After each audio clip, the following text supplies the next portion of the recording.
જય સ્વામિનારાયણ. સ્વાગત છે તમારું બધાનું અમારી સ્વામિનારાયણ હરિ ચેનલમાં.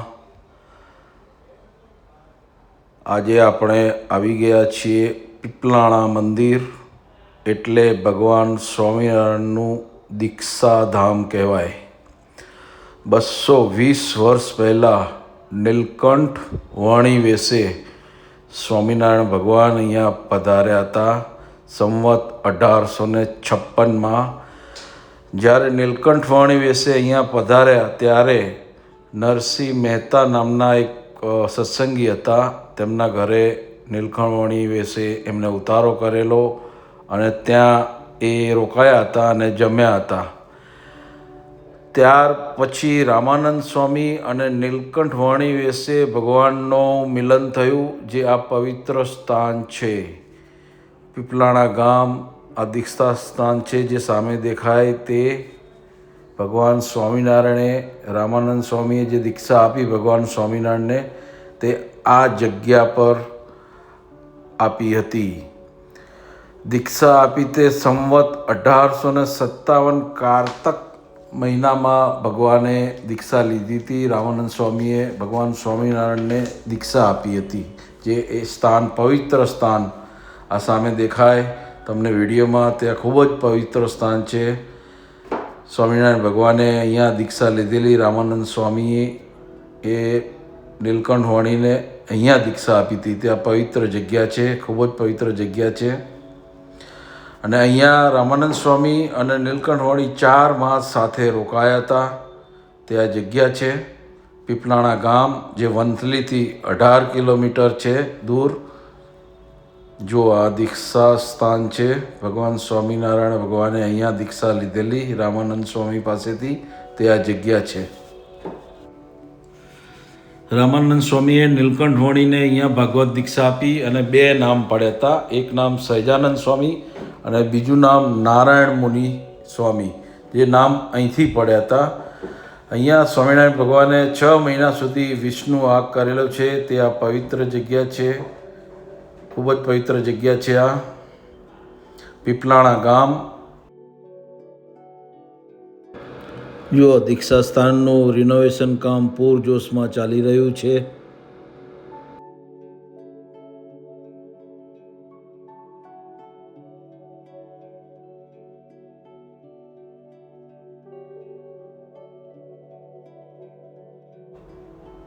જો આ પીપલાણા સ્વામિનારાયણ મંદિર,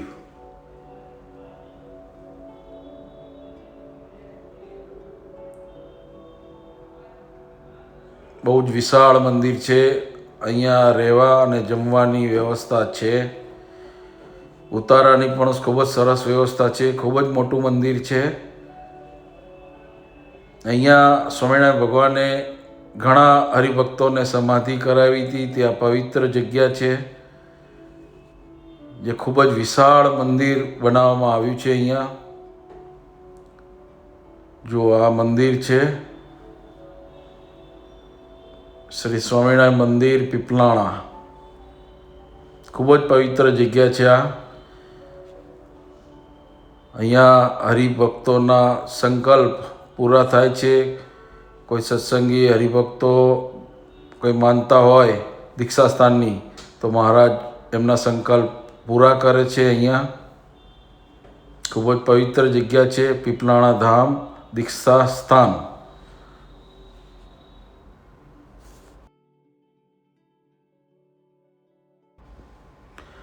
પીપલાણાની બાજુમાં ઓજત નદી છે, જે નદીના જળ ઉપર ભગવાન ચાલેલા, એ પરચો આપેલો જે આ પીપલાણા ગામમાં. ઘણા બધા હરિભક્તોને અહીંયા સમાધિ કરાવેલી છે. મહારાજે અક્ષરધામના દર્શન કરાવેલા છે. આપણા સંપ્રદાયના આમ જોવા જઈએ તો 4 મોટા મુખ્ય સ્થાન કહેવાય. એક જન્મ સ્થાન છપૈયા, બીજું દીક્ષા સ્થાન પીપલાણા, ત્રીજું ગાદી સ્થાન જ્યાં ભગવાને ગાદી આપેલી તે જેતપુર, અને ચોથું અંતર ધ્યાન સ્થાન ગઢડા. આ 4 પવિત્ર સ્થાન છે જે મોટા કહેવાય. એમાં બીજા નંબરનું આ પીપલાણા સ્થાન છે, ખૂબ જ પવિત્ર જગ્યા છે. અહીંયા મહારાજે દીક્ષા લીધેલી રામાનંદ સ્વામીના હાથે, તે આ જગ્યા છે. જો મંદિરમાં મહારાજના દર્શન થઈ રહ્યા છે.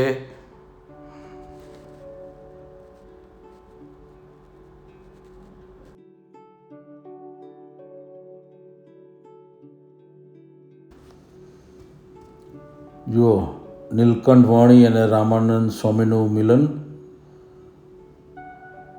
અદ્ભુત મિલન હતું એ.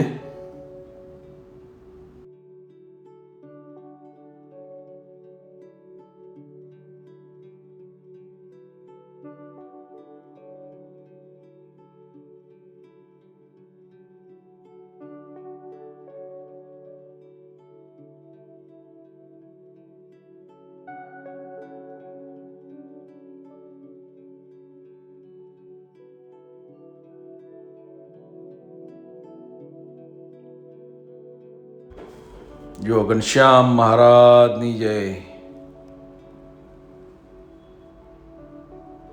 ખૂબ જ સરસ મૂર્તિ છે. ઘનશ્યામ મહારાજની આ પ્રસાદીની મૂર્તિ છે.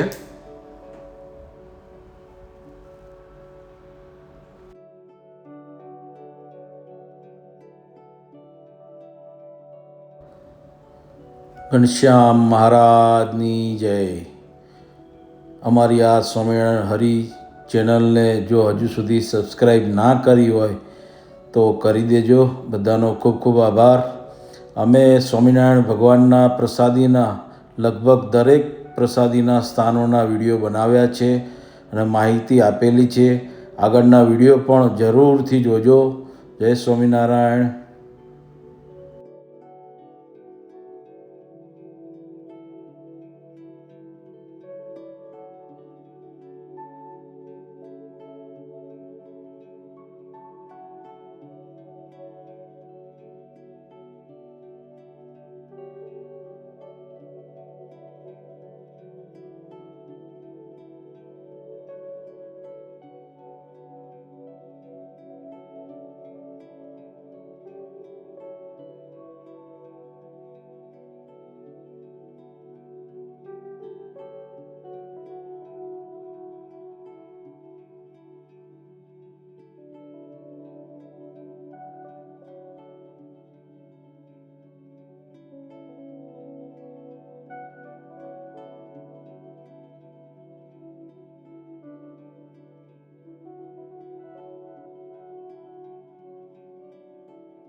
જો આ સંત આશ્રમ છે. આ સામે દેખાય તે ભોજનાલય છે. આ મંદિરનો પાછળનો ભાગ છે. જે સામે દેખાય તે ઉતારા છે હરિભક્તો માટે. જો અહીંયા નાઇટ હોલ્ટ કરવો હોય તો અહીંયા વ્યવસ્થા છે. ખૂબ જ સરસ વ્યવસ્થા છે. અહીંયા ગાર્ડન છે સાંજે બેસવા માટે.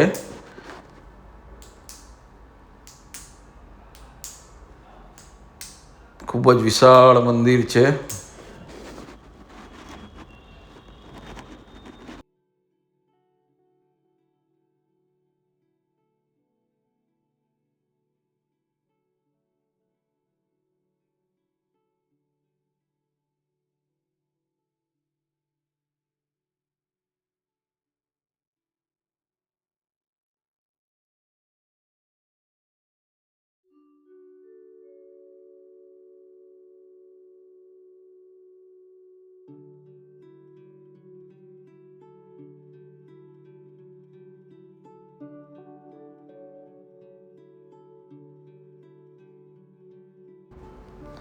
જો આ પ્રસાદીનો વડ છે.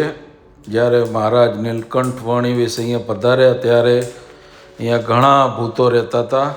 તે ભૂતોનો ઉદ્ધાર મહારાજે અહીંયા કરેલો. તે આ પ્રસાદીનો સંઘાઈ વડ છે. જો આ વડ દેખાય તે વડ છે, હજુ પ્રસાદીનો જ છે. જ્યાં ભૂતોનો ઉદ્ધાર મહારાજે કરેલો.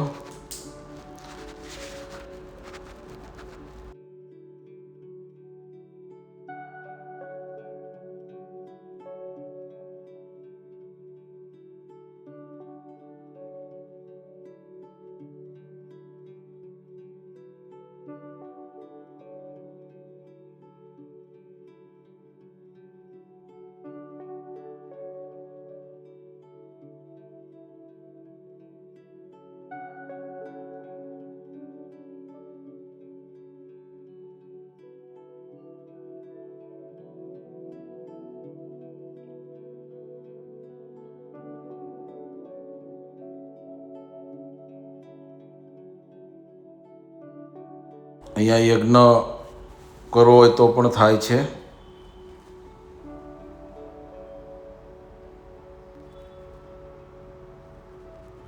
નીલકંઠ મહાદેવનું મંદિર છે.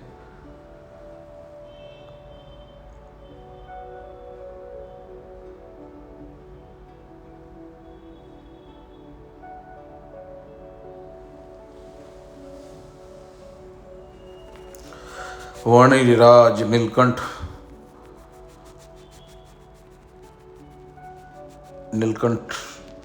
વાણી વેસે મહારાજના દર્શન થઈ રહ્યા છે. જો અભિષેક પણ અહીંયા થાય છે.